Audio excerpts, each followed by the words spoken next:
Say you're Vladimir Putin and you did a deal with Trump last year. Now, I'm not suggesting there was any such deal, mind you, but if you are Putin and you did do a deal, what might Trump have agreed to do for you?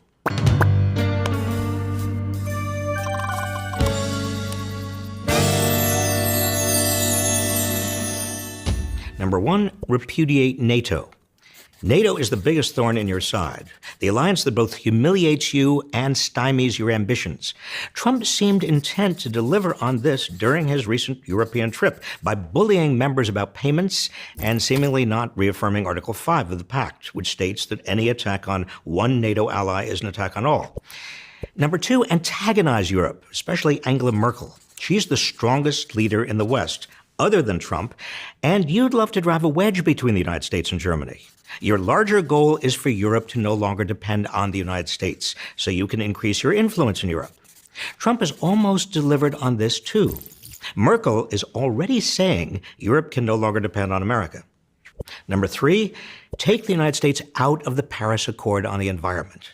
This will anger America's other allies around the world and produce a wave of anti-Americanism, all to your advantage. You'd also love for the whole Paris Accord to unravel because you want the world to remain dependent on fossil fuels. Russia is the world's second largest exporter of oil after Saudi Arabia and the biggest exporter of natural gas. And the oil and gas industry contributes about half the revenues to your domestic budget. Trump has delivered on this. Number four, embark on a new era of protectionism, or at least anti-trade rhetoric. This will threaten the West's economic interdependence and loosen America's economic grip on the rest of the world. Trump is on the way to delivering on this one. Number five, end the economic sanctions on Russia imposed by the United States in 2014.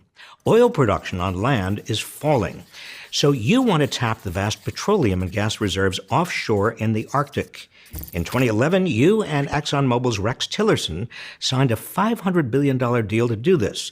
But the sanctions stopped it cold. Trump has promised to lift them, but he hasn't delivered on this yet because he's got to cope with all the suspicions in America about his deal with you. Once it dies down, he'll end the sanctions. In the meantime, he'll give you back the two compounds that were seized by the Obama administration when the U.S. intelligence discovered you'd interfered in the election. And what did you agree to do for Trump in return? Two things. First, you'd help him win the presidency by hacking into Democratic Party servers, leaking the results, sending millions of fake news stories about Hillary to targeted voters, and tapping into voter lists. And second, after he was elected, you'd shut up about your help so Trump wouldn't be impeached and convicted of treason. In other words, if you did a deal, and again, I'm not suggesting you did, you both still have every incentive to fulfill your side of it. That's the art of the deal.